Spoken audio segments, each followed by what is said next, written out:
आज हम fourth chapter of forensic accounting that is financial statement fraud पढ़ेंगे। बहुत ईजी फाइनेंशियल स्टेटमेंट फ्रॉड अगर हम इमेजिन करें कि फाइनेंशियल स्टेटमेंट में हम फ्रॉड कैसे कर सकते हैं, just for the sake of layman term में हम कैसे ही फ्रॉड कर सकते हैं फाइनेंशियल स्टेटमेंट में। One is we will increase the revenue, sales हमने बढ़ा दिया, राइट। सेकेंड क्या होगा, हमने परचेज या फिर एक्सपेंसेस कम दिखा दी, राइट। दूसरा है हमने एसेट बढ़ा दिया, राइट, या फिर एसेट भी कम भी कर सकते हैं एंड लायबिलिटी कम कर दिया। तो ये चार ही चीज़ें हम फाइनेंशियल स्टेटमेंट में मैनिपुलेशन करने के लिए ऊपर नीचे कर सकते हैं, राइट। अब हम देखेंगे कि कैसे मैनिपुलेशन होता है फाइनेंशियल स्टेटमेंट का, एज वेल एज रीजन क्या है कि why management tend to manipulate books of accounts, as well as there are various laws जो ऐसे इस चैप्टर में बताएगा। तो चालू करते हैं। मोटिव क्या है मैनेजमेंट का to manipulate books of account? One is to inflate the company stock price. इससे पहले स्टॉक प्राइस किस पे डिपेंड करता है? आपके ईपीएस पे, that is earning after tax. Earning after tax आता है आपका, let's not go the earning after, let's go to earning which is available to the shareholder, that is after paying all the interest वगैरह वगैरह, preference share का भी जो dividend है, सब कुछ पेमेंट के बाद जो इनकम नेट इनकम बचता है जिस पर सिर्फ शेयर होल्डर का राइट्स है, right, divided by number of share, उसको कहते हैं ईपीएस। अब ईपीएस जैसे जैसे बढ़ेगा वैसे वैसे आपका मार्केट प्राइस बढ़ता रहेगा, राइट। एंड रेवेन्यू कैसे बढ़ेगा? जो मैंने आपको बताया, सेल्स हमने बढ़ा दिया या एक्सपेंसेस कम कर दिए, राइट, ऐसे होगा, या एसेट हमने बढ़ा दिया उस तरीके से, लायबिलिटी कम दिखा दिया। यहाँ पे पढ़ रहा हूँ मैं, पहले मैंने ये पढ़ा, फिर टू मेक कंपनी अपने मोर प्रॉफिटेबल, ऑब्वियसली एकदम मस्त दिखना, एकदम प्रॉफिटेबल लगना चाहिए। इंडस्ट्री में सबसे ज़्यादा प्रॉफिट मार्जिन किसका? मेरा, वैसे दिखना चाहिए, right. To hide the losses of course and to avoid paying tax. To avoid paying tax में हम ज़्यादा एक्सपेंस दिखाने लगेंगे, रेवेन्यू कम दिखाने लगेंगे, ऐसे। आगे अब red flag that indicate financial fraud. One is management pressure to meet और एक्सीड अर्निंग टारगेट। जब मैनेजमेंट का बहुत ज़्यादा प्रेशर कि बॉस हमें इस क्वार्टर में या इस फाइनेंशियल में हमें इतना इतना प्रॉफिट चाहिए ही, बाय हुक और बाय हुक। तुम सेल कैसा भी बढ़ाओ या कुछ भी करो, promoter too I don't care, मुझे प्रॉफिट चाहिए ही चाहिए। तो management tend to do lot of tricks, कि ज़बरदस्ती का सेल करा दो या फिर अकाउंटिंग में कुछ झोल झाल कर दो या ट्रांजेक्शन ऐसे करो कि बहुत ही कॉम्प्लेक्स ट्रांजेक्शन करो और पता ना चले, राइट। वो है weak internal control, that is internal control से उसको आराम से बाईपास कर ले। फिर हिस्ट्री ऑफ फ्रॉड में जैसे कि एक कंपनी है, जैसे एक ब्रांड इमेज होगा, जैसे लेट्स से जैसे रिलायंस का ब्रांड है, टाटा ग्रुप का brand, let's just assume ABCD limited एक ब्रांड, एक ग्रुप ऑफ कंपनी है, और उसमें कहीं ना कहीं न्यूज़ कभी ना कभी आता ही रहता है। जैसे अभी एक किसी ग्रुप ऑफ कंपनी का न्यूज़ आ रहा है, let's not name them, but वो एक्सपायर लिमिटेड कंपनी या कहीं ना कहीं झोल होता ही रहता है किसी और कंट्री में या इस कंट्री में, या 10 साल 20 साल पहले झोल हुआ है, तो पता चल जाता है कि बॉस कंपनी में थोड़ा गड़बड़ रहता ही है हमेशा। फिर unusual accounting ratio, right. So generally ना when we prepare financial models, मतलब जो फाइनेंस में है, जो एफडीडी वगैरह करते हैं, तो वो मॉडल्स वगैरह प्रिपेयर करते हैं, रेशियोज वगैरह देखते हैं कि इंडस्ट्री में कितना परसेंटेज ऑफ आपका नेट प्रॉफिट है, ग्रॉस प्रॉफिट है, current ratio, asset turnover ratio, and there are lot of ratios. वो इंडस्ट्री एक बार निकाल देते, प्लस इस कंपनी का अगर आप कंपेयर करोगे तो देखिएगा कि बहुत ऊपर नीचे है रेशियो, बहुत ही थोड़ा बहुत माइनर ऊपर नीचे चलता है, बट कुछ ज़्यादा ही ऊपर नीचे हो रहा है, तो फिर पता चलता है कि कुछ तो घपला है कंपनी में। Changes in accounting method if done frequently, ये तो मुझे नहीं लगता इतना कुछ फ्रॉड है, बट बहुत ज़्यादा, मतलब फ्रीक्वेंसी बहुत ज़्यादा है, राइट।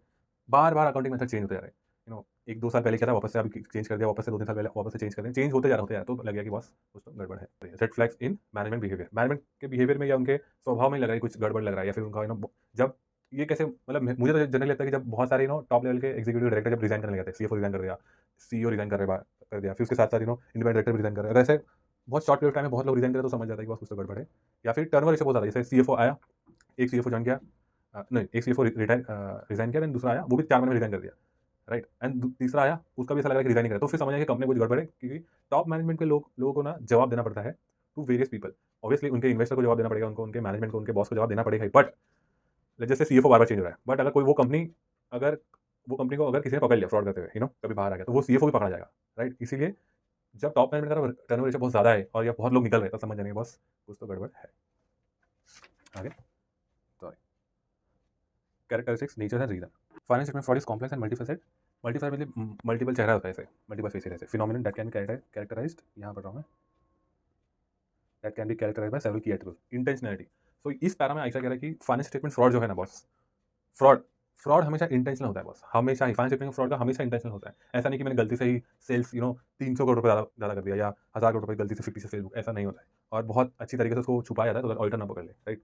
तो यहाँ ऐसे वही करते हैं कि फाइनेंस स्टेटमेंट फ्रॉड जो है वो इंटेंशनल होता है, गलती से नहीं होता। गलती से ऐसा नहीं है कि मैंने फ्लूक से हो गया मेरे फ्रॉड, या फ्लूक से मेरे से गलती से ही अकाउंटिंग एंट्री पास, नहीं बॉस, नहीं नहीं नहीं। आगे, कंसीलमेंट दैट इज छुपाना। फ्रॉड का तो पर्पस ही है ना, सारे फ्रॉड, वेदर फाइनेंशियल फ्रॉड और any type of fraud, fraud जब कोई भी व्यक्ति करे वो छुपाएगा ना, ऐसा थोड़ी है किसी को कहेगा कि वो मैंने फ्रॉड किया, मैं पकड़ लो, right. Opportunity, right. Financial statement fraud में सबसे इंपॉर्टेंट चीज़ है कि अपॉर्चुनिटी। फ्रॉड तो सभी अब तो कलयुग चालू है, सबको कुछ ना कुछ किसी ना किसी तरीके से अच्छा दिखना है या डिसीव करना है, राइट। बट अगर अपॉर्चुनिटी नहीं है हमारे पास, इंटरनल कंट्रोल इतना स्ट्रॉन्ग है कि बॉस तुम ये कुछ झोल झाल कर ही नहीं सकते, या करोगे तो बहुत ही माइन्यूट लेवल की मटेरियली नहीं हो, राइट? अगर कुछ बड़ा करने जाओगे तो पकड़े जाओगे या फिर आपको हज़ार सवालों का जवाब देना पड़ेगा और फिर बहुत कुछ हो जाएगा, राइट? तो आपके मन में भले आप टॉप मैनेजमेंट में हो, भले आपके मन में है कि मैं ऐसा करना चाहिए, बट कंट्रोल्स इतने स्ट्रांग है, लोग इतने वहाँ पे एथिकल है, तो आप नहीं कर पाओगे। इवन दो आपके पास आपका मन बहुत है, आपके पास जिगरा बहुत है, बट आप एग्जीक्यूट ही नहीं कर पाओगे, राइट? वो है मोटिवेशन। तो मोटिवेशन का फर्दर पॉइंट्स है टू मीट और एक्सीड अर्निंग एक्सपेक्टेशन। वही जो उनका बजटेड प्रॉफिट है उनका इस क्वार्टर या इस ईयर का, वो मीट करने के लिए फ्रॉड कर देते हैं। यहाँ पढ़ रहा हूँ मैं, यहाँ to maintain the appearance of financial statement healthy. Yes, जो मैं बताया एकदम चकाचक दिखना चाहिए, प्रॉफिट एकदम मस्त दिख रहा है, इंडस्ट्री के प्रॉफिट से ज़्यादा दिख रहा है, वैसा सब दिखाने के लिए। To hide the losses of course, to inflate personal compensation और बोनसेस। हाँ, ये जो फोर्थ पॉइंट है, ये कब आता है? जब सीईओ सीएफओ का जो रेवेन्यू है वो नेट प्रॉफिट के ऊपर बेसिस है, कमीशन जो है, तो एक फिक्स सैलरी है, जैसे 1 करोड़ सैलरी है मेरा ईयर का, प्लस 2% ऑफ या 1% of net sales of the year. तो उस केस में वो क्या करेंगे, सेल्स को मैनिपुलेट करने लगेंगे, राइट? फिक्स सेल दिखाने लगेंगे, या अगर नेट प्रॉफिट के ऊपर है तो वो प्रॉफिट को बढ़ाने के चक्कर में चले जाएंगे, राइट? आगे, financial statement fraud is a deliberate misrepresentation of a company's financial performance to deceive investors, creditors, or other stakeholders. Nature of financial statement fraud आएगा, R S follow, over statement of revenue. Over statement revenue mean revenue ज्यादा दिखाना, 100 रुपये का revenue पर आप books of account में 150 रुपये का दिखा रहे हैं, right? Creating fictitious sales, that is जो सेल्स हुआ ही नहीं वो आप दिखा रहे हो। Second, recognize revenue prematurely, that is इसका मतलब क्या है कि कुछ कुछ कॉन्ट्रैक्ट है, कुछ कुछ जैसे आप इंडिया 115 पढ़ोगे कि कुछ कुछ ऐसे टाइप का कॉन्ट्रैक्ट है जिसका रेवेन्यू इस साल नहीं नेक्स्ट नेक्स्ट ईयर रिकॉग्नाइज होगा, या फिर इस साल भी थोड़ा होगा 10 रुपये, अगले साल 20 रुपये होगा, लास्ट ईयर में 50 रुपये होगा। तो कभी कभी मैनेजमेंट क्या करती है, पूरा का पूरा फर्स्ट ईयर में दिखा देगी कि बॉस मुझे इस ईयर में दिखाना है, या for x number of reason, right? तो प्री मैच्योरली मतलब ये हो सकता है कि नेक्स्ट ईयर में रिकॉर्ड होना चाहिए था, परंतु इस साल में ही रिकॉर्ड कर दिया, या फिर इस साल में 10 रुपये होना चाहिए था, नेक्स्ट ईयर 20 या 30, और फोर्थ ईयर में 50 रुपीज़ ऐसा होना चाहिए था, परंतु मैनेजमेंट ने क्या किया, सारा का सारा फर्स्ट ईयर में ही दिखा दिया। वो inflating the value of existing sale, यहाँ पे जो एक्चुअल सेल हुआ है, सौ लेजिट जो सेल हुआ है उसको ज़्यादा करके इन्वॉइसिंग करके दिखाना कि बस 100 रुपये का माल नहीं था, ये सेल 100 रुपये नहीं था, ये 150 रुपये का था, ऐसे तो फिर वो डेटा में पढ़ा देता है ऐसे values. Under statement of expense, right? Sales हमने बढ़ा दिया, एक मेथड हुआ है, और प्रॉफिट हम कैसे बढ़ाएंगे, एक्सपेंस कम कर देंगे। वहाँ पे क्या है, कैपिटलाइजिंग एक्सपेंस, जो रेवेन्यू नेचर का एक्सपेंस है, राइट? रेवेन्यू नेचर एक्सपेंस अभी मुझे एक्सप्लेन करने की जरूरत नहीं है क्योंकि सब लोग सी फाइल में है। तो रेवेन्यू नेचर ऑफ एक्सपेंस को आप अगर आपने कैपिटलाइज कर दिया है तो एक्सपेंसेस कम हो जाएंगे, राइट? आगे अभी कैपिटलाइजेशन से क्या होगा कि एक्सपेंस यहाँ पे कम होगा, वो एसेट में देंगे, और एसेट में जैसे 5 साल में आप डिप्रीशिएट करोगे तो 1/5 होगा ना, आप एक्सपेंस ऑलरेडी कम कर चुके, तो धीरे धीरे धीरे वैसा प्रॉफिट आपका बढ़ने लगेगा। Creating of balance sheet entities, that is आप अपना एक्सपेंसेस है ना अपने दूसरे रिलेटेड पार्टी के कंपनी में शो करोगे। ऐसा होता है बहुत बार, हमने देखा है कि जो बड़े बड़े एक्सपेंसेस, जैसे 2-3 करोड़ का एक्सपेंस है, तो आप बोलोगे मेरे एसोसिएट कंपनी के नाम पे बिल रेस कर दो, पेमेंट तो हो ही जाएगा, एसोसिएट कंपनी में लोन दे दूंगा, लोन से एडवांसेस, और वो आपको पे कर देंगे। आपको पेमेंट से मतलब है, राइट? वेंडर को आप क्या पूछोगे, आपको पेमेंट से मतलब है, आप इन्वॉइस रेस करो मेरा एसोसिएट कंपनी में, और एसोसिएट कंपनी का बैलेंस शीट ये नहीं होता है, मर्ज नहीं होता है, एज जेबी का भी नहीं होता है, तो आप जेबी के ऊपर बिल रेस कर दो। आपको पेमेंट से मतलब सर्विस आपने मुझे दिया पेरेंट कंपनी को, बिल उनके नाम पे रेस करो, पेमेंट आपको मिल जाएगा वैसे, right? Failing to accrue for expenses, that is accrue expense आप रिकग्नाइज नहीं कर रहे हो। अक्रू एक्सपेंस बहुत सबको पता है क्या है, सब लोग सेफ में यार, come on guys. Improper asset valuation, ये तो यार मैंने तो हर एक केस जो मैंने एक्सपीरियंस किया, जो दोस्तों ने एक्सपीरियंस किया, जो मेरे मैनेजर बताते, सभी ने बताया कि बॉस जहाँ भी उन्होंने फ्रॉड किया हर जगह वैल्यूएशन ऑफ एसेट्स में ऊपर नीचे हुआ ही है हमेशा। तो यहाँ पे क्या है, यूजिंग अनरियलिस्टिक वैल्यूएशन। अभी वैल्यूएशन ऑफ कोई भी एसेट है, रेवेन्यू जनरेटिंग एसेट है, तो उसमें तो झोलझाल होता है कि रेवेन्यू जनरेटिंग एसेट में क्या होता है कि इससे मुझे कितना रेवेन्यू होगा आगे 10-20 साल में। अब कंपनी उसमें जो भाई अजम्पशन डालती है, ये वो फलाना ढिमकाना, मत पूछो। कितने बार तो मैंने जेन्युइनली बताऊँ, छोड़ो मैं ऐसे कह नहीं सकता हूँ, जाने दो। तो बट ऐसा भी है कि सेम ईयर में वैल्यूएशन हुआ है, दो अलग अलग वैल्यू से किया और वैल्यू एकदम अलग रहा है, तो ऐसा भी हुआ है। तो कंपनी क्या चूज करती है, जो सबसे उनके बेनिफिशियल है, दूसरा वाला खारिज कर देती है, मेल वेल डिलीट कर देती है, ऐसा है। Second point is intentionally not depressing asset, अगर आप डिप्रेशिएट नहीं करोगे तो आपका एक्सपेंसेस कम दिखेगा, प्रॉफिट बढ़ता जाएगा। आगे कंसीलिंग लायबिलिटी, मतलब लायबिलिटी छुपा छुपा दे इसमें। Cutting of balance sheet liability, वही जैसा कि लायबिलिटी आपने अपने जेबी एंटिटीज में दिखा दिया, बस जैसे कोई केस है ना, कोई लायबिलिटी नॉट केस, कोई भी लायबिलिटी है, वो आप कह रहे हो कि बॉस मुझे 2-3 साल में देना पड़ेगा, राइट? तो आप वेंडर को बोल रहे हो कि बॉस तुझे पैसा चाहिए, तुझे मैं 2 साल बाद या 1 साल बाद दूंगा, राइट? पैसे तो मतलब है आप जेबी के ऊपर बिल रेस करो, पैसा मैं 1 साल भिजवा रहा हूँ ना, टेंशन क्यों ले रहे हो, सब तो सब मेरी कंपनी है, राइट? तो इससे क्या हुआ, पेरेंट एंटिटी की लायबिलिटी कम दिखने लगी, और जेबी तो चलता रहता है वो जॉइंट वेंचर में, right? Fail to disclose contingent liability, contingent liability तो अभी सबको पता होगा, जो प्रोबेबल है फ्यूचर में रेज होगा, तो इसको नोट्स टू अकाउंट्स में दिखता है कि company has this liability which is probable, and जो 1-2 साल में मटेरियलाइज हो सकता है। एग्जाम्पल के कोर्ट केस ऐसा होता है ना, कभी कभी कोर्ट केस चल रहा है एंड कंपनी फिर एसेस करती है with the lawyers and values मिल के बैठ के, मुझे नहीं पता कैसे होता है, बट जो भी इंडिया में मैंने पढ़ा, लॉयर्स वगैरह लेके बहुत सारे कंसल्टेंट अपॉइंट करके वो बैलेंस शीट के डेट पे देखते हैं कि केस हम जीतेंगे कि नहीं, फर्स्ट थिंग, अगर हारेंगे तो कितना रुपये जाएगा, फिर उस हिसाब से वो रिपोर्ट लेते हैं उनसे राइटिंग में स्टैम्प वगैरह करके पूरा, और फिर उस हिसाब से वो लाइब्रेरी में लिखते हैं कि बस ये केस मुझ पे चल रहा है एंड हमें लग रहा है कि हम हार जाएंगे, और हार जाएंगे तो इतना पैसा देना पड़ेगा, तो ऐसा ही डिस्क्लोज करना पड़ता है।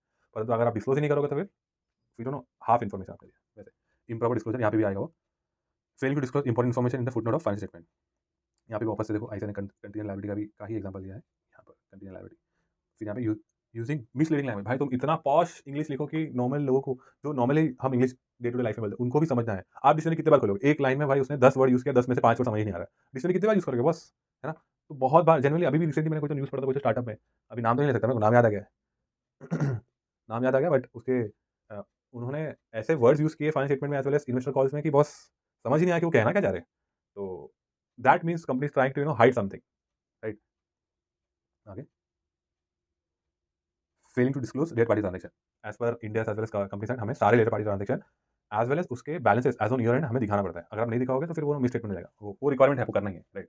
आगे, there are many reason for financial fraud, some of these are written below to meet और एक्सीड एक्सपेक्टेशन। वही जो पहले बताया था, यहाँ पढ़ रहा हूँ मैं। टू मेंटेन अपीयर, वही बार-बार, आई नो गाइस, बार-बार वही है। To hide losses and management, ये हमने पहले देखा। टू इन्फ्लेट पर्सनल कंपल्सन, वही जो मैंने बताया, आपका सैलरी है प्लस आपका नेट प्रॉफिट का आपका कमीशन है, राइट? आगे, lack of oversight, that is कोई देख ही नहीं रहा है, मैनेजमेंट या जो टॉप लेवल बंदे हैं, जो टॉप लेवल डायरेक्टर वगैरह है, वो कुछ भी कर रहा है, कोई आवाज़ नहीं उठा रहा है। वही आगे, culture of ethical ethical culture of ethical apathy. वही है कि अगर जैसे हमें लगता है ना कि जैसे अभी मैं आर्टिकल था, then I used to see my manager used to not unethical but used to do things which seems to be unusual, क्यों अच्छा ऐसा भी करते हैं क्या? तो वो हो जाता है कि जब हम बड़े को देख रहे हैं, जैसे हमें कहते हैं ना कि हाथ हमेशा हाथ धो के खाना खाया करो, बट कितने बार देखा हमने खुद पेरेंट्स जो खुद ही सलाह दे रहे हैं, खुद फॉलो नहीं करते। तो अभी ये तो बहुत अजीब एग्जांपल है, बट जब हम बहुत लोअर स्टेज ऑफ डेजिग्नेशन में होते हैं, कंपनी में या कंसल्टिंग में कहीं भी, एंड हम हायर लेवल पे जो टॉप मैनेजमेंट लोगों को देख रहे हैं, वो कुछ भी कर रहे हैं, तो हमें लगता है कि हाँ, वो कर रहे हैं मतलब सही होगा, बट ऐसा नहीं है। कभी-कभी वो अनएथिकल होता है और हमें आवाज़ उठाना चाहिए। Different types of financial statement frauds. वापस से यहाँ पे वही रिपीट होगा, बट आईसीआई ने यहाँ पे एक अच्छा काम किया कि 22 टाइप्स ऑफ फ्रॉड उन्होंने डिफाइन किया। ऑफ कोर्स दिस इज, ऐसा नहीं है कि सिर्फ इतने टाइप ऑफ फ्रॉड होते हैं, और भी बहुत सारे टाइप्स है। इनफैक्ट टाइप्स को तो हम फ्रॉड में कभी बाइफिकेट ही नहीं कर पाएंगे कि आज अगर जैसे 100 टाइप ऑफ फ्रॉड है, कैसे भी साइबर फ्रॉड वगैरह सब कुछ अगर किसी व्यक्ति ने कोलेट कर लिया कि there are only 100 type of fraud, एक साल बाद 2 साल बाद कोई नया आ जाए 101 टाइप ऑफ फ्रॉड, तो वो तो just to give you all a gist कि ऐसे टाइप ऑफ फ्रॉड होते हैं।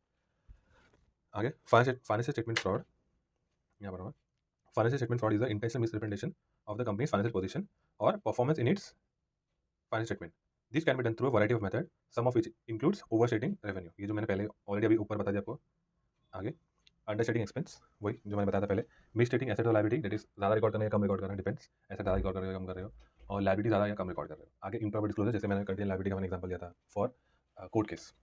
यहाँ पर there are very types of financial statement fraud. First one is cookie jar accounting. इसमें ऐसा ही एग्जाम्पल दे रहा है कि आप फर्स्ट ईयर में सारा इनकम रिकग्नाइज कर दे रहे हो fraudulently, of course, and then subsequent year में आप धीरे-धीरे वो इनकम को रिवर्स कर रहे हो। So this is called as cookie jar accounting. आगे, चैनल स्टफिंग, ये तो मैंने पहले ही बताया। चैनल स्टफिंग मीन्स आपका बिज़नेस है जैसे ट्रेडिंग का, तो आप क्या कर रहे हो, ईयर एंड पे बहुत सारा माल अपना डिस्ट्रीब्यूटर के वहाँ डिस्ट्रीब्यूटर के शॉप में रख दे रहे हो, एंड अपने बुक्स ऑफ अकाउंट में ऐसे पोर्ट्रे कर रहे हो कि ये माल बिक चुका है, सेल का एंट्री पास कर दिया, बट इनफैक्ट वो डिस्ट्रीब्यूटर के शॉप में है या वेयर हाउस में है, और वो कस्टमर के पास जाना अभी तक बाकी है, राइट? आगे, रेवेन्यू रिकग्निशन फ्रॉड, वही फेक रेवेन्यू रिकग्नाइज किया एंड ऑल। यहाँ पे ऐसे लिखा है, company recognise revenue before it has been accrued actually been earned. यहाँ पे वो कह रहे हैं कि सेल्स 115 इंडियन 115 में बहुत चीज़ें विस्तार में बताई गई है, पर बहुत बार ऐसा हुआ है कि आप रेवेन्यू जीरो डेट पे एट फर्स्ट ईयर में 10 रुपये रिकग्नाइज कर सकते हो, नेक्स्ट ईयर में 30-40 रुपये, फिर नेक्स्ट ईयर में ऐसा ऐसे चलता रहेगा, बट हो सकता है कंपनी फ्रॉडनेटली फर्स्ट ईयर में ही 100 रुपये रिकग्नाइज करते हैं, ऐसे वो बात कर रहा है। एक्सपेंस डिफरल, यहाँ पे मैं रीड कर रहा हूँ, यहाँ expense deferral fraud, company defer expense to later period. वही अभी इससे क्या होगा कि मतलब जैसे आज का एक्सपेंस में next year forward carry forward लेके आ रहा हूँ। आज फर्स्ट ईयर का एक्सपेंस जैसे 100 रुपये एक्सपेंस होना चाहिए था, परंतु मैं उसमें से 20 रुपये नेक्स्ट ईयर कैरी फॉरवर्ड लेके आ रहा हूँ। इससे होगा मेरे इस साल का प्रॉफिट बढ़ जाएगा 20 रुपये से। एसेट मिसअप्रोप्रिएशन, चोरी वोरी करना। Account receivable fraud, that is fraud, customer दिखाना या फिर सेल्स को ओवर वैल्यू दिखाना। आगे, बिल एंड पे फ्रॉड, यहाँ पे फेक इनवॉइसिंग की बात कर रहा है, यहाँ company page goods that is never received. Payroll fraud, payroll fraud यहाँ पे ऐसा अगर आप रीड कर जैसे company page employees for work that they did not perform, तो आई बिलीव ऐसे ट्राइंग टू से जो कॉन्ट्रैक्ट बेसिस पे जो वर्कर्स होते हैं कंपनी में, और अगर उनका कॉन्ट्रैक्ट बेसिस वर्कर है और कंपनी उनसे जरूर चाहेगी भाई मुझे इतना इतना काम तो चाहिए, परंतु अगर उनका एचआर के साथ कुछ मिली भगत हो या एचआर फ्रॉड कर रहा है, तो हो सकता है कि एम्प्लॉय सॉरी कॉन्ट्रैक्टर ने डिलीवर नहीं किया, परंतु उनको पेमेंट होते जा रहा है। तो यहाँ पे वो एग्जांपल है। राउंड ट्रिपिंग तो जैसे सबको पता ही है। राउंड ट्रिपिंग तो बहुत तरीके के एग्जांपल दे सकता हूँ। जैसे मैंने पहले भी दिया था, जो सब्सिडरी को लोन दे दो या लेट पार्टी को लोन या सेल्स परचेज दिखा दो, तो कैश उनके पास आ गया, परचेज दिखा दिया तो हमारी तरफ से कैश चला गया। अभी वो सब्सिडरी ने दूसरे लेट पार्टी को पैसा दिया, फिर तीसरे, फिर चौथे, पांचवें, छठे, सातवें, अल्टीमेटली 1 महीने में या 10 दिन में पैसा घूम के हमारे पास ही आ गया। इसको कहते हैं राउंड ट्रिपिंग। राउंड ट्रिपिंग का एग्जाम्पल देख लेते हैं। Company buys and sell its own stock through sham transaction in order to inflate its stock price. Basically sham का मीनिंग है बोगस। बेसिकली यहाँ पे ICI is trying to say let's just assume मेरी कंपनी है और मैं उसका प्रमोटर हूँ, और उसका शेयर प्राइस ज़्यादा नहीं है, एज वेल एज इतना ट्रांजेक्शन भी नहीं होते मेरे शेयर में, कोई ज़्यादा कोई खरीदता नहीं है। दिन में 100-50 कोई शेयर खरीदता है, राइट? परंतु मैं क्या कर रहा हूँ, किसी दूसरे व्यक्ति को पैसा दे दिया 1-2 करोड़ रुपए, उनको उसको कहा कि बॉस तू मेरे शेयर्स में रोज़ 1 लाख शेयर्स बाय सेल करते रहे। अब उससे क्या होगा, वॉल्यूम बढ़ेगा रोज़ का, कि कोई व्यक्ति 1 लाख शेयर्स 1 दिन बाय कर रहा है, 2-3 दिन बाद सेल कर रहा है, एंड ऐसे चलता रहेगा। एंड एवरीवन नोज़ कि boss share market is a game of demand and supply, right? तो जैसे-जैसे डिमांड बढ़ेगा, वैसे-वैसे प्राइस बढ़ता रहेगा, एंड फिर वो मैनिपुलेशन ऑफ स्टॉक्स हो जाएगा, और फिर सेबी वगैरह आ जाएंगे। आगे फिक्टिशियस रेवेन्यू, ये हमने पहले भी पढ़ा है। Fictitious revenue that is fake sales वगैरह दिखाना। आगे inventory manipulation that is valuation of inventory गलत दिखाना, या फिर काउंट में गलत है, या फिर बुक्स में मिसमैच है, बेसिकली बुक्स में ज़्यादा और काउंट में कम है। Improper estimates basically what is accounting estimate? I think सबको पता ही होगा अकाउंटिंग एस्टिमेट्स जो हम फाइनेंशियल स्टेटमेंट के बनाने के टाइम एक लेते हैं, like I can give you example of depreciation. Depreciation is also estimate, और वैल्यूएशन ऑफ एनी एसेट यार, जब जब हम बोलते हैं कि इससे मुझे इतना रेवेन्यू आएगा, तो उसका प्रेजेंट वैल्यू करके हम जो लेते हैं, ये सब सारे एस्टिमेट्स ही है, जो फ्यूचर को कंसीडर करके हम आज रिकॉर्ड करें, उसको कहते हैं एस्टिमेट्स। तो उसमें झोल-झाल करना, उसमें अजीबो-गरीब एस्टिमेट्स लेना। फिर डिस्क्लोजर वायलेशन, जो मैंने आपको पहले बताया, मैनेजमेंट ओवरराइड, कि मैनेजमेंट इंटरनल कंट्रोल को बायपास करके कुछ भी फालतू एंट्री पास कर रहा है या फ्रॉड कर रहा है, राइट? कॉन्फ्लिक्ट ऑफ इंटरेस्ट, जो मैंने पहले बताया आपको, सब रिपीट और I know. Asset diversion, that is using asset for personal use और फॉर अनऑथराइज्ड पर्पस, राइट? आगे ये भी बहुत बार हुआ गाइस, पिछले चैप्टर में भी हो चुका है। Ghost employee, that is 100 employee है एक्चुअल में, ऑन ग्राउंड 100 एम्प्लॉय है, परंतु बुक्स ऑफ अकाउंट में 120 दिख रहा है, तो 20 का पैसा वो एचआर या एडमिन वगैरह साइफन ऑफ कर रहा है, या खुद ही जेब में डाल के मजा कर रहा है। फेक वेंडर्स, वही एक्चुअल वेंडर है नहीं, बट हम फेक वेंडर दिखा के पैसे साइफन ऑफ कर रहे हैं। आगे फैंटम स्टॉक फ्रॉड, हाँ, यहाँ पे फैंटम स्टॉक फ्रॉड, बेसिकली यहाँ पे ऐसा एग्जांपल दिया है कि जो मैनेजमेंट है वो एम्प्लॉय को फेक प्रॉमिस कर सकता है कि बॉस तुम मुझे आज 10 रुपये दो, ऐसे 10 रुपये 1000 एम्प्लॉय से लिया, और बोल रहा है कि मैं आपको 3 साल बाद 100 रुपये का स्टॉक दूंगा, बट इन रियलिटी वो ऐसा करता नहीं है। वो सब सिर्फ फेक प्रॉमिस होता है, इन पेपर कुछ नहीं है, या पेपर है भी तो भी फेक है, जो एक्चुअल कंपनी को पता ही नहीं है, सिर्फ मैनेजमेंट ने किया है, बट बोर्ड अप्रूव नहीं है, या ईजीएम अप्रूव कुछ नहीं हुआ वैसे। आगे फिफ्टी से एक्सपेंस, जो हम रियम्बर्स आर्टिकल में करते हैं, ऐसे सीए, तो ये तो जीवन भर चलता रहता है रियम्बर्स, आप जितना भी काम करो, तो उसमें ज़्यादा रियम्बर्स कर रहे हो, या फेक बिल्स वगैरह सबमिट कर रहे हो। Improper capitalisation of expense, basically यहाँ पे ऐसे ये करें कि जो एक्सपेंस आउट होना चाहिए, जो एक्सपेंसेस, उसको आप कैपिटलाइज कर दोगे, तो उससे मैनिपुलेट होगा। फिर अर्न डिस्काउंट, टेकिंग डिस्काउंट और rebates that are not applicable to in effect profits, right? Basically यहाँ परचेस के केस में बोल रहे हैं कि परचेस के केस में आप ऐसे बता रहे हो कि मुझे डिस्काउंट में मिला परचेस, उससे क्या होगा? अभी 100 रुपये का परचेस बता रहे हो 90 में हुआ, राइट? तो उससे क्या होगा, परचेस कम देखिए, आपको प्रॉफिट बढ़ जाएगा, बट कैश फ्लो के हिसाब से आपको क्रेडिटर को 100 रुपये देना पड़ेगा, परंतु आपने 90 दिखाया तो 90 दोगे, फिर आप 10 रुपये आपका पेंडिंग रहेगा, या फिर आप क्या कर सकते हो, लोन से एडवांस, कि भाई मैंने एडवांस में दिया है क्रेडिटर को, वो आप सेट ऑफ कैसे करोगे, ऑफ द बुक्स वैसे। आगे सम केस स्टडी यहाँ पे आइसन 3 दिया है। नानजिंग जिनलिंग फार्मास्यूटिकल कंपनी, बहुत ईजी, यहाँ पे 1.2 बिलियन का फ्रॉड हुआ था, basically fake packaging and all हुआ था। मैं आपको आगे बताया तो यहाँ पे रीपैकेजिंग जेनरिक ड्रग्स तो हमें इंडिया में सबको पता है। जेनरिक ड्रग्स मैं आपको सिंपल लेमेंट में बताया था कि जनरली जो फर्स्ट टाइम ड्रग्स बनता है, काफ़ी रिसर्च के बाद एक कोई ड्रग्स प्रोड्यूस होता है, और वो जब प्रोड्यूस हो जाता है तो कंपनी जिसने बनाया है उस पर पेटेंट लगती थी कि बस आई डोंट नो कितना नंबर ऑफ ईयर्स के लिए पेटेंट लगता है, 10 साल 20 साल, आई डोंट इवन नो। तो अभी 20 साल तक मेरा किसी किसी मेडिसिन पे पेटेंट के बॉस इसको कोई कॉपी नहीं करेगा, राइट? अब 20 साल होने के बाद तो पेटेंट एक्सपायर हो गया। अब कोई दूसरी कंपनी, छोटी कंपनी क्या करेगी, मेरा रिवर्स इंजीनियरिंग जो हमने, अच्छा अभी रिवर्स इंजीनियरिंग आप पता नहीं कैसे बोलूँ, मैं बताता हूँ। ये जो टैबलेट 20 साल के बाद उन्होंने टैबलेट उठाया, उसको उन्होंने चेक किया कि बॉस इसमें क्या-क्या मटेरियल डाला है, हाँ, राइट? और उसका रेप्लिका, एग्जैक्ट रेप्लिका उन्होंने बनाने का ट्राई किया। मे बी हो सकता है 99% रेप्लिका हो, but they try to do exact replica. अब इससे क्या होगा, जब पेटेंट लगा होता है स्टार्टिंग के 20 साल तक, तो कंपनी उसका रॉ मटेरियल एक्सपेंस तो लेती है, एज वेल एज जो रिसर्च जो उन्होंने 10 साल या 20 साल या 5 साल भी रिसर्च किया है, साइंटिस्ट का खर्चा, रिसर्च में ट्रायल एंड एरर का सब खर्चा वगैरह चलता है, वो सब भी वो रिकवर करना चाहती है। परंतु जब पेटेंट एक्सपायर होने के बाद दूसरी छोटी कंपनीज सिर्फ वो मेडिसिन को रेप्लिकेट करना चाहती है, तो उसके पास तो ऑलरेडी पता है कि बॉस मैं ये फॉर्मूला डालूंगा, इससे ये मेडिसिन बन जाएगा और ये इसके लिए काम आएगा, राइट? तो उसमें ज़्यादा उसको एक्सपेंस नहीं होता, तो बहुत ही लो वैल्यू में तो नहीं बोलूँगा, 50% या 40% वैल्यू पे मिल जाता है वो मेडिसिन। अब इस केस में क्या हुआ है कि कंपनी यहाँ पर, इस केस में क्या है, जो कंपनी थी अपनी हमारी नानजिंग जिंगलिन फार्मास्यूटिकल कंपनी, वो क्या करती थी, मार्केट से जेनरिक ड्रग्स लेके और अपना पेटेंट बोलती थी, बहुत से मेरा ड्रग्स है, उसको रैपर चेंज करके अपना ब्रांड नंबर डाल के बहुत ही हाई प्राइस पे बेचती थी, राइट? एक ये होगा यूजिंग फेक इनवॉइस, हमें पता है कि एक सेकंड, हाँ, यूजिंग फेक इनवॉइस टू, हाँ, डिस्ट्रीब्यूटर। यहाँ पे अगर हम एग्जांपल पढ़े, यहाँ पे the company would create fake invoices for sale to distribute that had not actually occurred. Basically invoice sale actually on ground हुआ नहीं, सिर्फ इनवॉइस के बेसिस पे उन्होंने सेल दिखा दिया, राइट? ये हुआ था। आगे ग्रैबिंग डिस्ट्रीब्यूटर, यहाँ पे वो कह रहे हैं कि फेक ड्रग्स भी, fake medicine, not fake drugs वो बेचते थे अपने डिस्ट्रीब्यूटर को, एंड डिस्ट्रीब्यूटर को बहुत हद तक पता भी था कि बॉस ये फेक है। फिर कंपनी क्या करती थी, वो ब्राइब करती थी उनके मैनेजमेंट ऑफिसर्स को कि बॉस तू तू इसको खरीद, और मैं तुझे इन पर्सन में तुझे ब्राइब वगैरह कर रहा हूँ, तू खरीद मेरा ड्रग्स, इससे मेरा सेल्स बढ़ रहा है, उसका परचेज बढ़ रहा है, अल्टीमेटली तो ड्रग्स तो फेंकना पड़ेगा, राइट? आगे चाइना हुसैन हुईशान वाटर केस, राइट? यहाँ पे 2 बिलियन का फ्रॉड हुआ था by getting fake bank deposit. तो बेसिकली मैनेजमेंट और बहुत सारे उनके सपोर्टिंग स्टाफ वगैरह मिलकर बैंक स्टेटमेंट को मैनिपुलेट कर लिया था कि बॉस जो बैंक स्टेटमेंट हमें बैंक से मिलती है, तो उसको मैनिपुलेट करके उन्होंने ऑर्डर को सबमिट किया था और बुक्स ऑफ अकाउंट मैनिपुलेट किए थे और उससे बहुत कुछ लोन्स वगैरह भी उठा लिए थे। वैसे ही जब आप बुक्स ऑफ अकाउंट मैनिपुलेट कर रहे हो, आपका बैंक अकाउंट, आपका जो कैश इन बैंक है उसको भी मैनिपुलेट करके इन्होंने बुक्स ऑफ अकाउंट को पूरी तरह खराब कर चुके थे। आगे यूजिंग फेक कॉन्ट्रैक्ट्स, यस, यहाँ पे वो बता रहे हैं कि वेंडर्स वगैरह थे वो जो फेक थे, एज वेल एज जो लैंड है, मशीनरी थे, वो सब भी सिर्फ इन्वॉइसेस थे, इन रियलिटी कुछ था ही नहीं, तो उससे बुक्स ऑफ अकाउंट बहुत इन्फ्लेट हो चुका था। आगे हेल्थ साउथ कॉर्पोरेट, यहाँ पे कैपिटलाइजिंग एक्सपेंस, ये तो हमें सबको पता है कि बेसिकली जो रेवेन्यू एक्सपेंडिचर है उसको आप कैपिटलाइज कर चुके थे। आगे यहाँ पे using improper accrual method, basically accrual method हमें पता है कि बॉस एक्सपेंसेस हो या रेवेन्यू हमें ईयर ऑन ईयर बेसिस पे अक्रू करना पड़ेगा, बट इन्होंने उसको फॉलो नहीं किया और मैनिपुलेट किया था बुक्स ऑफ अकाउंट्स को। यहाँ पे अगर हम एग्जांपल लेते हैं, the company would sometime accrue expense in current period that should have been accrued in future period, right. Basically यहाँ पे ऐसे कह रहे हैं कि जो एक्सपेंस 3 साल में डिस्ट्रीब्यूट होना चाहिए था, उन्होंने क्या किया, फर्स्ट ईयर में पूरा पूरा ले लिया और उससे उससे उनका लॉसेस बढ़ गया, एक्सपेंस बढ़ गया तो क्या हुआ, लॉसेस बढ़ जाएगा। आगे यूजिंग इम्प्रॉपर अकाउंटिंग एस्टिमेट्स, जो मैंने बताया अकाउंटिंग एस्टिमेट्स को आप कुछ वाहियात एस्टिमेट लेने लग जाओगे तो आपका बुक्स ऑफ अकाउंट पूरे हिल जाएंगे, राइट। इंडस्ट्री के सिमिलर लेना आपको, it is advise to take similar estimates as per the industry. थोड़ा बहुत ऊपर नीचे चलता है, ऑडिटर आप ऑडिटर को समझा सकते हो, बट एकदम वाहियात लोगे तो फिर वो चीज़ समझ में आ जाता है, राइट। आगे 4.3 legal and regulatory provision related to financial statement fraud. यहाँ पर आईसीआई कहना चाह रहा है कि फ्रॉड जब होगा, सॉरी, यहाँ पर आईसीआई बता रहा है कि हम फ्रॉड ना होने के लिए क्या क्या प्रिवेंटिव मेजर्स ला सकते हैं फर्स्ट, एंड अगर फ्रॉड हो गया तो किसके पास जाना है और कितने दिन में बताना है एंड क्या अमाउंट होना चाहिए। इट्स नॉट लाइक कि हम 1 लाख का फ्रॉड के लिए बार बार आरबीआई सेबी के पास जाना है, right.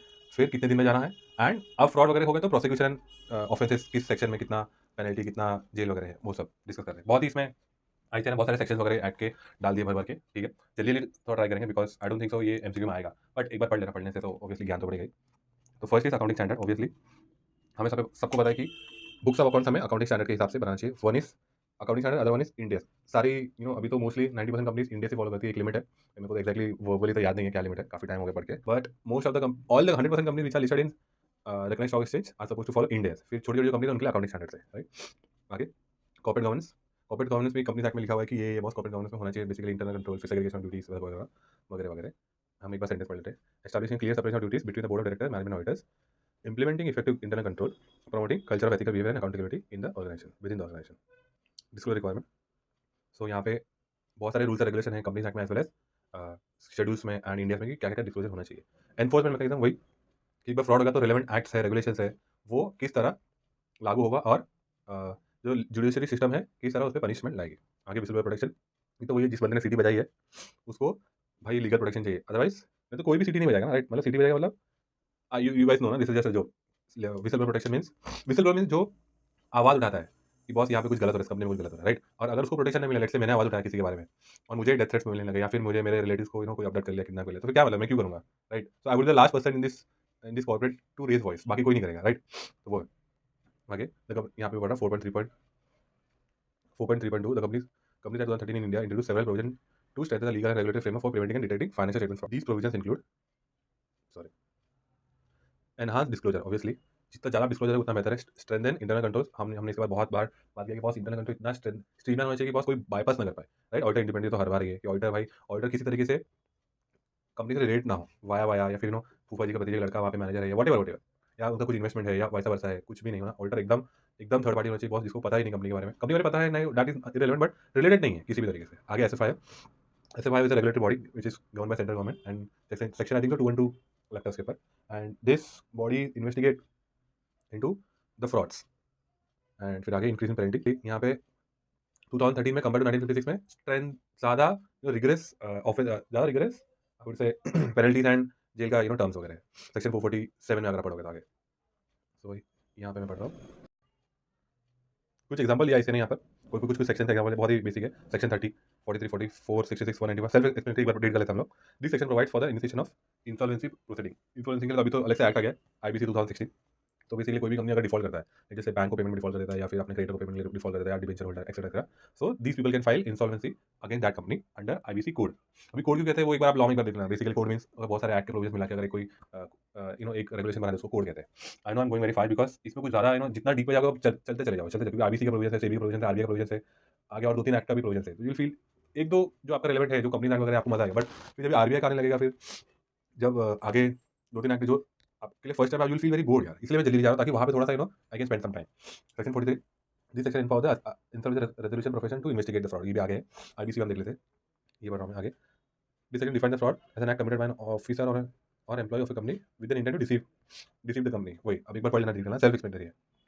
Section 66, provides for the punishment, right. आगे सेक्शन 195, ये एक्चुअली में आज जाके सेक्शन पढ़ो तो सेक्शन अलग है, दिस इज जस्ट सेइंग कि वो सेक्शन में क्या है, समझ गए। डू नॉट थिंक कि सेक्शन 195 में ये एक लाइन लिखा है या सेक्शन 66 में एक लाइन लिखा है, नहीं, बहुत this is just an overview. अगर आप सेक्शन 195 खोलोगे तो वो पूरा प्रॉपर सेक्शन यहाँ पे जस्ट एग्जांपल दिया गया कि बस वो सेक्शन में क्या है, right. Section 195 section provide appointment of special auditor in case of investigate to investigate fraud, basically central government appoint करता है स्पेशल ऑडिटर। सेक्शन 143(1) यहाँ पे ओपिनियन, जो ऑडिटर है वो ओपिनियन एक्सप्रेस कर रहा है कंपनी के फाइनेंशियल स्टेटमेंट में कि वो ट्रू एंड फेयर है कि नहीं, या फिर उसमें कुछ गड़बड़ मिस्टेटेड है या इनकम्प्लीट इन्फॉर्मेशन है। सेक्शन 147 प्रोहिबिट द डाटा, मतलब जो, हाँ, ये सेक्शन में बेसिकली अगर सेबी का नहीं एसएफआई का रिपोर्ट आप लोगों ने कोई किसी ने पढ़ा नहीं है क्योंकि पब्लिकली अवेलेबल नहीं होता है। इस सेक्शन में बहुत सारे डायरेक्टर को पकड़ लेते हैं अगर आप किसी कंपनी के फाइनेंशियल में साइन किए हो और उसमें मिस्टेटेड है या फिर इनकम्प्लीट इन्फॉर्मेशन या ओमिशन वगैरह है, तो यहाँ पे पकड़ लेते हैं। Basically it it says that कि कोई भी डायरेक्टर जो साइन कर रहा है और उसे पता है या फिर उसे नहीं भी पता है फिर भी वो साइन कर रहा है, that means he will be liable for expire punishment. Section 447 448 में आ जाता है, उसको पता है या नहीं पता है, डिपेंड कि 447 में आएगा 448 में आएगा। Section 149 required auditor report the fraud, basically यहाँ पे 1 करोड़ का लिमिट है, लॉ में पढ़ोगे तो समझ जाएगा, यहाँ पे 1 करोड़ का लिमिट है और fraud limit is 1 crore and days is 15 days. वो आगे भी बहुत है, मतलब उससे डीप में जाओगे तो समझ जाएगा 15 डेज फ्रॉम व्हेन, ऐसा सब है। Section 210 empower the central government to investigate, ये यहाँ पे 210 है, फिर 211 ऐसा कुछ सेक्शन है, मेरे को याद है, फिर 212 में एसएफआई आ जाएगा, जो मैंने कहा था एसएफआई आ जाएगा, फिर एसएफआई के हाथ में अगर केस चला गया तो बस खत्म हो गया भाई, बहुत बड़ी उनके पास बहुत सारे पावर्स है। फिर 447 जो मैं बताया था कि यहाँ पे पनिशमेंट वगैरह है, देखो यहाँ पे अगर मैं थोड़ा सा हाईलाइट करूँ तो यहाँ पे imprison up to 10 year and fine, and लिखा है and fine 3 times of the amount involve. यहाँ पे आईबीसी के प्रोविजंस थोड़ा डिस्कस कर रहे हैं, ये तो हमने पहले ही बताया था कि प्रेफरेंशियल ट्रांजेक्शन क्या होता है, अंडरवैल्यूड ट्रांजेक्शन क्या होता है, एक्सटॉर्शनेट क्रेडिट ट्रांजेक्शन क्या होता है।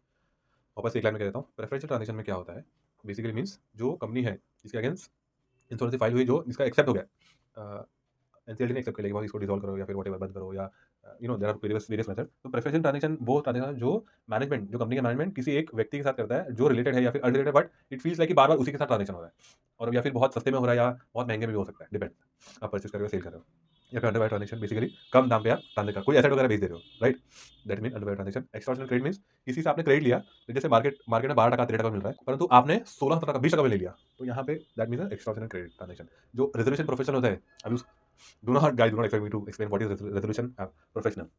आई होप आपने लॉ का जो एसपीओ में वो एग्जाम वगैरह दिया, तो आपके लिए बहुत ईजी हो रहा है, तो फिर मुझे पूरा एक्सप्लेन करने लगेगा कि आईबीसी क्या होता है, उसमें इंसॉल्वेंसी क्या होता है, बैंक्रप्सी क्या होता है, ये प्रेफरेंशियल ट्रांजेक्शन क्या होता है, वो सब वहाँ पे पूरा डिटेल में कवर आपको इंटरव्यू में आएगा। तो एग्जाम में हमको जब रिटर्न एग्जाम तभी भी आता है। यहाँ पे power to avoid fraudulent transaction, one second. तो बेसिकली जो भी रेजोल्यूशन प्रोफेशन को जो लग रहा है कि यहाँ पे फ्रॉड हुआ है, बेसिकली दो साल पहले रेजोल्यूशन एप्लीकेशन सबमिट होने के 2 साल पहले तक उसको लग रहा है, 2 साल पहले के ट्रांजेक्शन में उसको लग रहा है कि फ्रॉड हुआ है, तो वो फ्रॉड के प्रति वो इन्वेस्टिगेट भी कर सकता है। फिर वो अगर फ्रॉड को जेन्युइन लग रहा है तो वो ही कैन इन्फॉर्म टू एनसीएलटी और एडजुडिकेटिंग अथॉरिटी कि बॉस ये सब ट्रांजेक्शन रिवर्स कर दो, अगर सेल हुआ तो रिवर्स कर दो, मुझे एसेट वापस दे दो, ऐसा सब क्या आगे सेक्शन में भी है, आईसीआई ने 2 बार डाला है।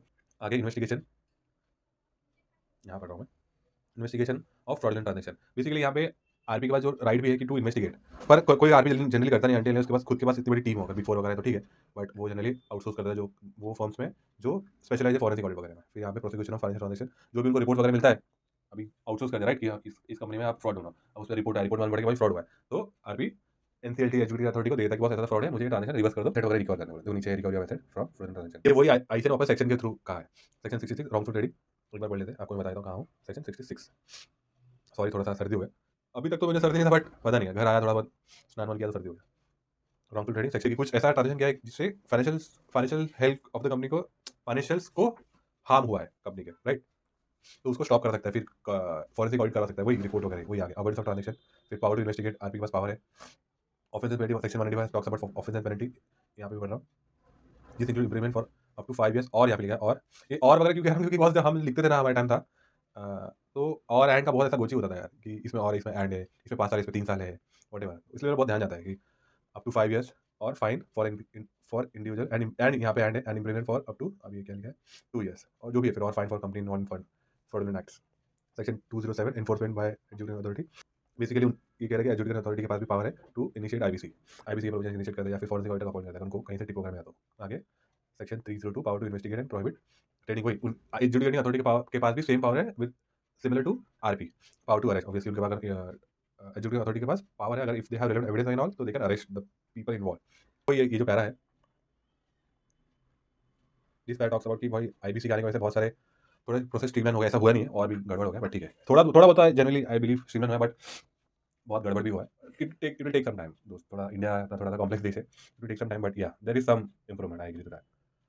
आगे जेटर तो बंदी हो गया ठीक है, चलो आगे आरबीआई का सेक्शन है, की provisions RBI RBI regulation related to financial statement fraud, classification of and reporting of fraud. Basically banks को ऐसा रूल्स एंड रेगुलेशन की बस there are multiple type of fraud, उसको आप कैसे क्लासिफाई करोगे और आरबीआई को कब इन्फॉर्म करोगे, राइट? ऐसा नहीं कि फ्रॉड आज हुआ, आप 2 साल बाद बता रहे हो, अरे 2024 में फ्रॉड हुआ, या आप आरबीआई को बता रहे हो 2026 में, this is not right, right? आप 10 दिन में, 15 दिन में, 1 हफ्ते में रिपोर्ट कर दो, ऐसा था। आगे from reporting this inform to RBI as soon as possible, establishing of fraud monitoring cell. Basically fraud का तुम रिपोर्ट कर दे, आपका काम होगा ऐसा नहीं, आपको एक ऐसा डिपार्टमेंट मेंटेन करना पड़ेगा जहाँ पर जो इन्वेस्टिगेट करेंगे फ्रॉड में, राइट? आगे रोबस्ट इंटरनल कंट्रोल सबको पता है, ऑडिट इंडिपेंडेंस, फिर इंक्रीज पेनल्टी, जो आरबीआई ने जो पेनल्टीज वगैरह थे पहले बहुत ज़्यादा बढ़ा दिए, तो इतना ज़्यादा बढ़ा ही नहीं बट बढ़ा तो दिए, बहुत ज़्यादा बढ़ाना चाहिए। इट इज नॉट अबाउट, बहुत tell, it is not about आप फ्रॉड के पेनल्टीज कितने बढ़ा रहे हो, it is also about enforcement. Traffic के रूल तो आज भी है बट एनफोर्सेबल नहीं है ना, 500 से ज़्यादा बोल दिया, 100 200 पत्ती दे दो, या कभी 500 पत्ती दे दो, हो गया, लॉ है बट एनफोर्सेबल नहीं है। एनफोर्सेबल नहीं मतलब नॉट आई एम सेइंग कि वो ये नहीं है, जस्ट लाइक कि कोई मानता ही नहीं है यार, मतलब अदर वे जो दूसरा है वो ज़्यादा है, राइट? आगे सेबी का प्रोविजन है, सेबी का जो एक्ट है लिस्टिंग एंड डिस्क्लोजर रिक्वायरमेंट, उसमें बहुत सारे provision related to fraud and all, तो हम पढ़ लेते हैं। यहाँ पढ़ रहा हूँ, listing disclosure, listing and disclosure requirement. यहाँ पे सेबी ने कहा है कि disclose material information related to their financial performance and position. Obviously सारे लिस्टेड कंपनी जो भी लिस्टेड है बीएसई एनएससी में, उन्हें क्वार्टरली रिपोर्ट इशू करना पड़ता है, एवरी क्वार्टर, राइट? तो वो ऑडिटेड नहीं होता, अनऑडिटेड होता है, उसमें एज वेल उसमें बहुत सारे डिस्क्लोजर रिक्वायरमेंट है सेबी के हिसाब से। आगे ऑडिट इंडिपेंडेंस हमें सबको पता है, एस्टैब्लिशमेंट ऑडिट कमेटी, सेबी के एलओडीआर में वहाँ पे लिखा है कि ऑडिट कमेटी होना मैंडेटरी है, as well as company act में भी लिखा हुआ है, प्लस कौन कौन इन्वॉल्व है, क्या क्या roles and responsibility of audit committee, वो भी लिखा हुआ है। Investigation of financial statement fraud, basically SEBI thinks that there is some गोची इन योर फाइनेंशियल स्टेटमेंट, तो वो इन्वेस्टिगेट भी कर सकता है, राइट? लाइक एसएफआई भी इन्वेस्टिगेट करता है, सेबी भी इन्वेस्टिगेट करता है। फिर प्रोटेक्शन ऑफ विसल, जो जिससे सिटी बजा है, राइट? आगे बस रेगुलेशन के बारे में थोड़ा बताया, फटाफट हम देख लेते हैं।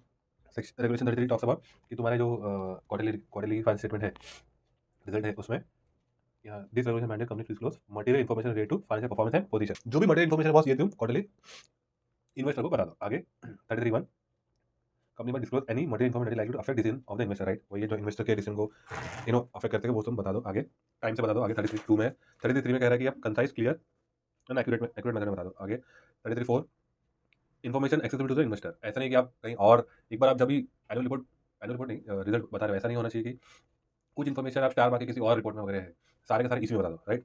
Clear consistent with other requirement, right? ऐसा नहीं होना चाहिए कि जो मटेरियल इन्फॉर्मेशन उसको आप एकदम छोटी है ना फॉन्ट 7 में बताओ, पूरा रिपोर्ट आपका फॉन्ट 12 या 10 में, बट जो मटेरियल इन्फॉर्मेशन इतना छोटा है कि भाई जानबूझ के आप इधर कुछ गड़बड़ करो, ये ऐसे फॉन्ट छोटा कर दो या फिर एकदम लास्ट वास्ट में रखो या फिर जीसीडी कर दो। आगे 33(6) फेयर एंड विदाउट मिसलीनिंग और deceptive fair, right? It should be very clear, fair and पढ़ने से डायरेक्टली समझ में आ जाए, बस ऐसा है। नहीं तो फिर बहुत ही बॉसी और कॉम्प्लेक्स इंग्लिश लैंग्वेज में आप डिस्क्लोज कर सकते हो, परंतु उससे इन्वेस्टर को ज़्यादा समझेगा या मिसलीड हो जाएंगे, मिसलीड या फिर कंफ्यूज हो जाएंगे बेसिकली वजह से। 33(7) up to date, clear and up to date होना चाहिए, ऐसा नहीं कि पुराना इन्फॉर्मेशन आप दे रहे हो। 33(8) consistent with company financial statement, information in the that is consistent with company financial, right? It should be about the company financial. अब ऐसा नहीं कि रैंडम कोई अलग इन्फॉर्मेशन दे रहे हो कि बस अभी कोई फार्मास्यूटिकल कंपनी है वो बात करने लग गया कि टायर कंपनी में क्या क्या टायर इंडस्ट्री में क्या क्या हो रहा है, राइट? 33(9) हो गए consistent with the company internal control, वही है internal control as well as financial statement के बारे में आप प्रॉपर बात करो। 33(10) disclose material information in the way that is concern with company's corporate governance, right?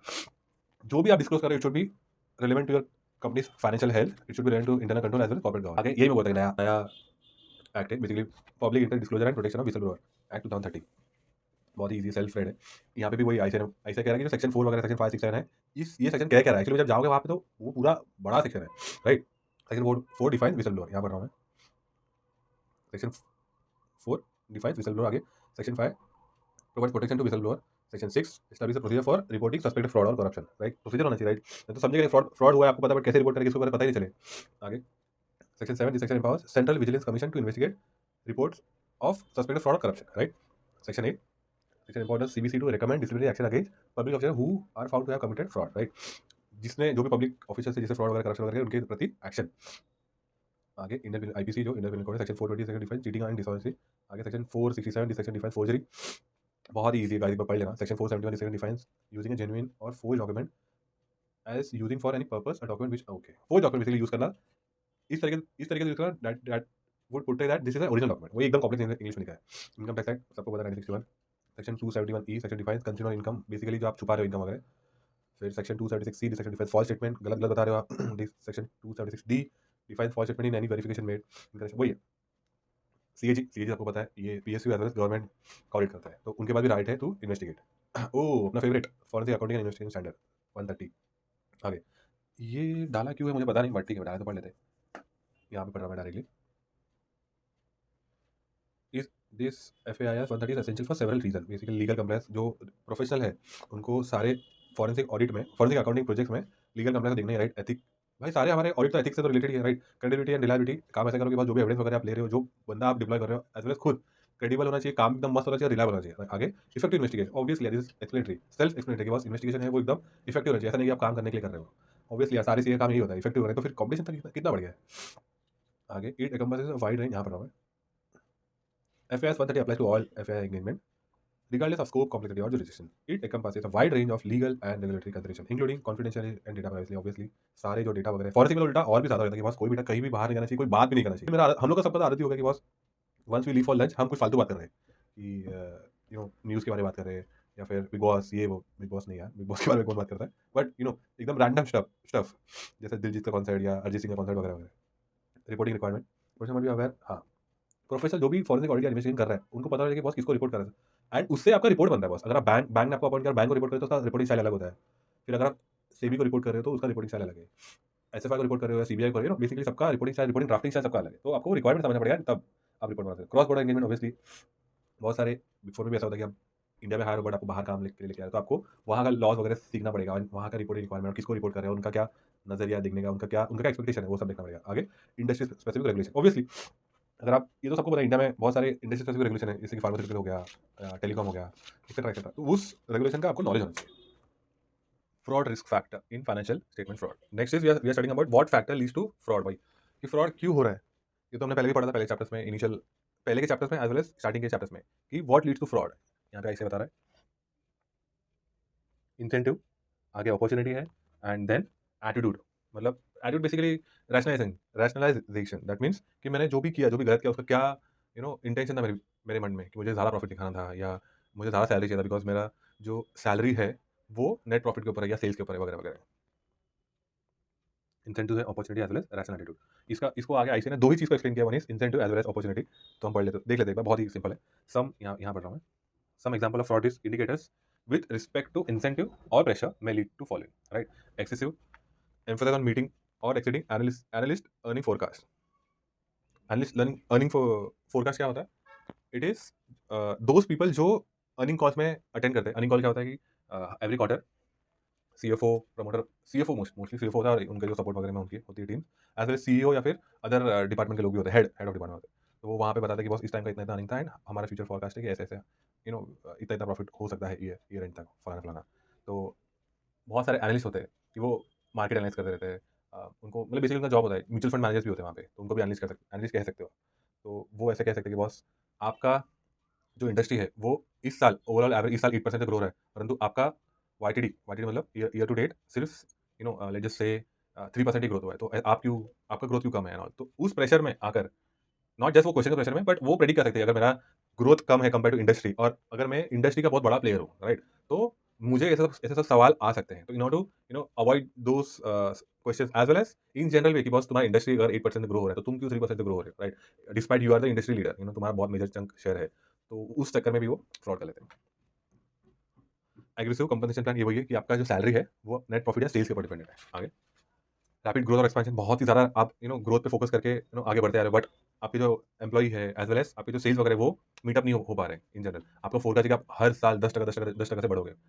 Guys imagine every year 10% मतलब compound 10%, and if your team is not able to meet up 10% every year, sales बढ़ाते जाओ, net profit बढ़ाते जाओ, तो फिर they start to do certain things, I would say jugaad, तो तो बहुत गाली पड़ेगा, बहुत एवरी डे का गाली सुनना, सब कुछ फलाना ढिमकाना, तो lot of people tend to do manipulations.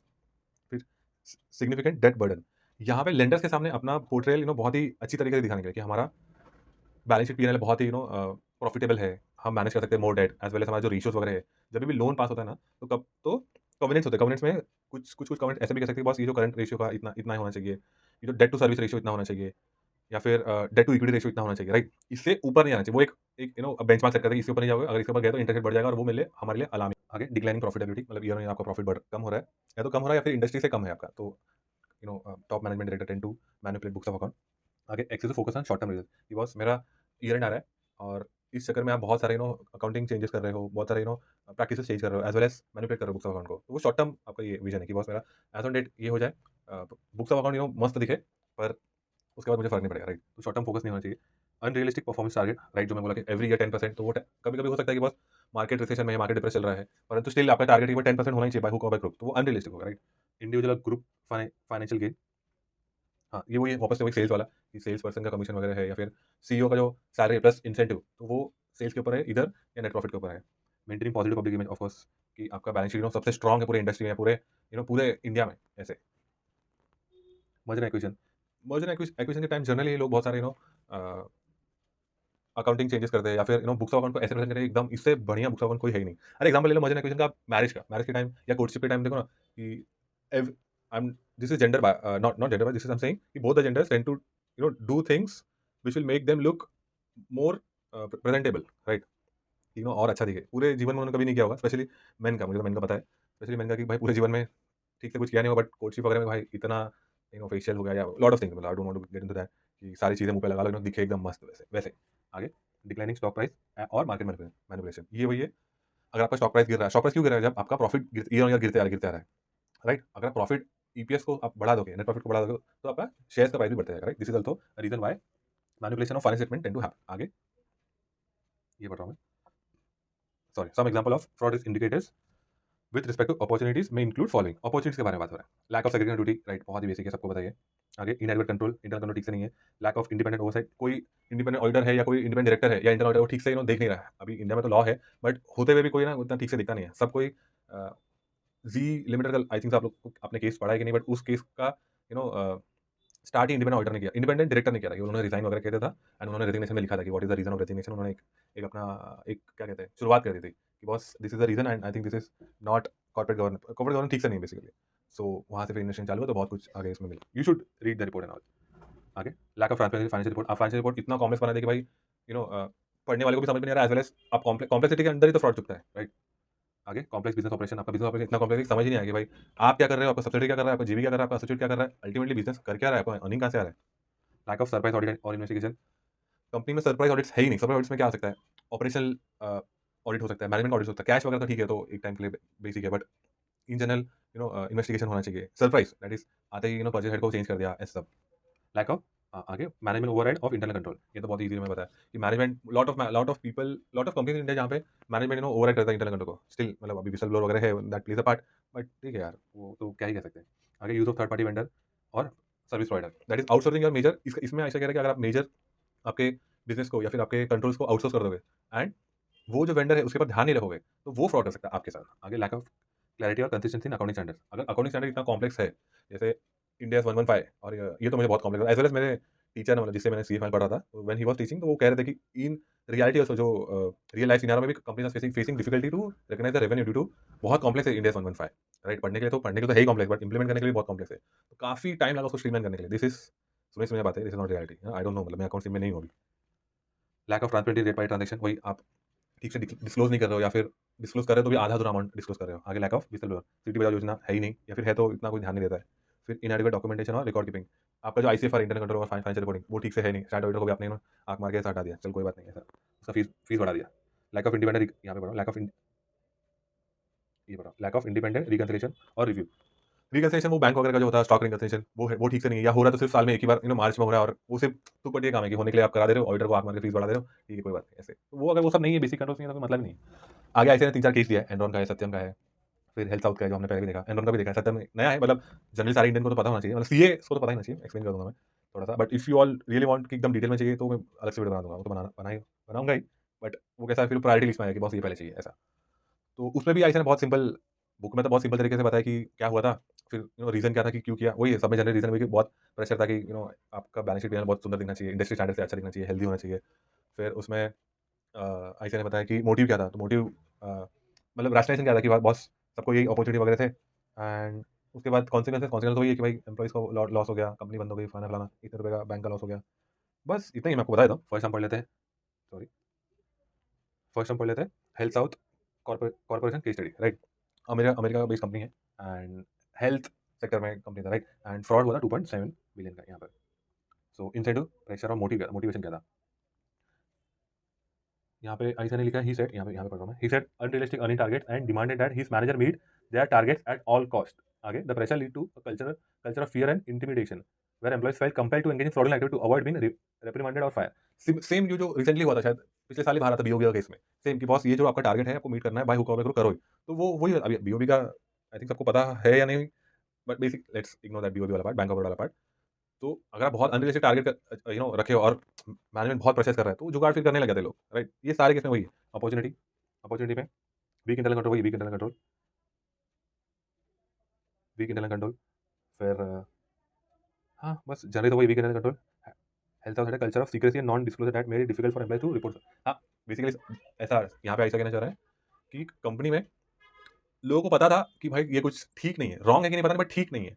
Still they didn't had the guts और just because they are working there, ऐसा तो नहीं मैं इनका नाम क्या है तो मैं कुछ कहूँगा नहीं वगैरह। तो वो था सीक्रेसी और नॉन डिस्क्लोजर वाला। पता होते भी कि ये सही नहीं है, गलत है कि नहीं वो नहीं पता, परंतु ये सही तो नहीं ही है, राइट? फिर भी वो किसी ने आवाज़ नहीं उठाया, राइट? आगे एटीट्यूड रैशनलाइजेशन, रैशनलाइजेशन तो क्या ही है भाई, गलत किया तो उसमें क्या ही, मैनेजमेंट वही बोलेगा कि अगर हम पढ़ लेते हैं यहाँ पे, justify the fraudulent activity by claiming that they were necessary to achieve company's ambitious growth target and to maintain competitive advantage. This is not a rationalisation, but ऐसे करने के लिए आप कुछ भी बोल रहे हो, but there is no rationalisation boss, no rationalisation. Consequence एक बार पढ़ लेना, वही है कि यार फ्रॉड हो गया, बैंक का इतना लॉस, एम्प्लॉय लॉस, फलाना एम्प्लॉय लॉस। की लेसन्स,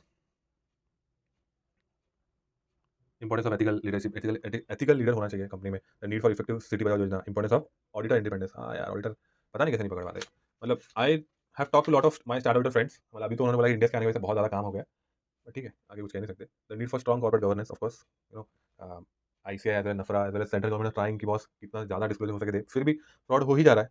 वो तो होता ही रहता है यार, फ्रॉड तो हमेशा सारे कंपनी में है, जस्ट दैट कि कंपनी में इतना पावर है कि डाइजेस्ट कर ले उस फ्रॉड को। लाइक जैसे 100 करोड़, 100 करोड़ नहीं, 1000 करोड़ की टर्नओवर है और उसमें फ्रॉड हुआ है 20 लाख का, तो पता भी नहीं चलेगा बस, अंटिल अनलेस कि इतना बड़ा फ्रॉड हुआ कि कंपनी का लिक्विडिटी इशू हो गया, राइट? तब जाके फ्रॉड हुआ था, फिर मालूम पड़ता है, राइट? तो वही है। सेम चीज़ सारे केस में, एनरॉन केस में जो मैंने बताया था, पहले भी मैंने बताया था, Enron is energy based company, वो 60 बिलियन का लॉस लॉस हुआ था वहाँ पे, यहाँ पर 60 बिलियन का लॉस। इंसेंटिव पैसे का था, वॉल स्ट्रीट का जो एक्सपेक्टेशन है कि बस इतना इतना मार्केट है, इतना इतना इतने परसेंट तुम्हारी इंडस्ट्री ग्रो हो रहा है, तो तुम भी यू भी ना इंडस्ट्री लीडर, आपको इतना परसेंट से ग्रो होना ही चाहिए, राइट? फिर पर्सनल गेन का भी था, राइट? कि मैनेजमेंट का जो सैलरी वगैरह है उससे उनको मैनेजमेंट का जो सैलरी है that was dependent on net profit and all. Opportunity वही weak internal control, ample opportunity, फिर मार्क टू मार्केट वाला फ्रॉड, सॉरी यहाँ पे मैं बता देता हूँ, यहाँ पे weak internal control provide ample opportunity for fraud company use variety of balance sheet to hide their debts, basically अपने सब्सिडी वगैरह में डेट्स डाल के हाइड कर देते हैं, राइट? एंड क्रेडिटर को फ्रॉड किया, फिर मार्क टू मार्केट वाला फ्रॉड है, आगे भी सेम आएगा। रैशनलाइजेशन क्या है भाई? एटीट्यूड। रैशनलाइजेशन कुछ है ही नहीं भाई, तुमने फ्रॉड किया, अभी उसमें कुछ यही नहीं है कि भाई मेरे पास बहुत प्रेशर था, मुझे प्रॉफिट दिखाना था, मुझे ये करना, वो करना, no no no no rational consequence एक बार पढ़ लेना। वही importance of ethical leadership, need for effective internal control, prompt open communication, basically कि वो जो मैं कहा ना कि जो भी प्रैक्टिस चल रहा है कंपनी में, आप अगर आप डायलॉग हो कि ये सही नहीं है, पर गलत हो कि नहीं, गलत है कि नहीं वो आपको पता नहीं, परंतु ये सही नहीं है, तो आप you can raise your voice as well as whistle blower policy होना चाहिए। फिर एनहांसिंग बोर्ड ओवरसाइट की, जो बोर्ड ऑफ डायरेक्टर में बैठे हैं, इंडिपेंडेंट डायरेक्टर बैठा है, वो ठीक से कंपनी को मैनेज मैनेज होते देख रहा है और प्रॉपर कंट्रोल है उनका, सब कुछ उनके हाथ में है, नॉट नेसेसरी कि पूरे पूरा डे टू डे एक्टिविटी है, but major transaction they know कि क्या हो रहा है, क्या नहीं हो रहा, और कैसे हो रहा है, राइट? कंक्लूजन, पहले सत्यम केस में तो उनके प्रमोटर ने आके बोल दिया था, यहाँ पे लिखा भी था, Raju confess to the massive accounting fraud of $1.47 billion। आगे वही इंसेंटिव प्रेशर, मोटिवेशन का था, pressure to meet earning expectation, personal financial gain, of course maintain the company's image. Obviously यार, इतना बड़ा कंपनी होगा तो फिर वो ईयर ऑन ईयर भाई ये प्रॉफिट बहुत तगड़ा कर रहा है, स्टॉक प्राइस भी इसका बढ़ते रहा, तो वो एक इमेज बन जाता है बॉस, इस ये कंपनी को कुछ हो नहीं सकता, मस्त कंपनी है। अपॉर्चुनिटी भाई इंटरनल कंट्रोल वीक है, फलाना ढिमकाना, सेम एज एनरॉन का भी यहाँ पे इंटरनल कंट्रोल का था। फिर the company use a variety of balance sheet to hide the loss, फिर मार्क टू मार्केट वाला केस। एटीट्यूड वगैरह पढ़ना नहीं भाई, सेम है, कुछ मतलब ही नहीं है। कॉन्सिक्वेंसेस वही, बहुत बड़ा फ्रॉड, लोग डर गए भाई, ऐसे कैसे हो सकता है, बिग फोर इसमें अटक गया था। आगे की lesson, importance of ethical leadership, same effective internal control, segregation duty, promoting open communication, enhancing board oversight, same. आगे वर्ल्ड कॉम भी सेम, इसमें भी शायद से सीयू ना, हाँ, कन्फ्यूज मैसिव अकाउंट फ्रॉड आगे यहाँ पर CEO Bernard Ebbers confess to massive accounting fraud of $11 billion।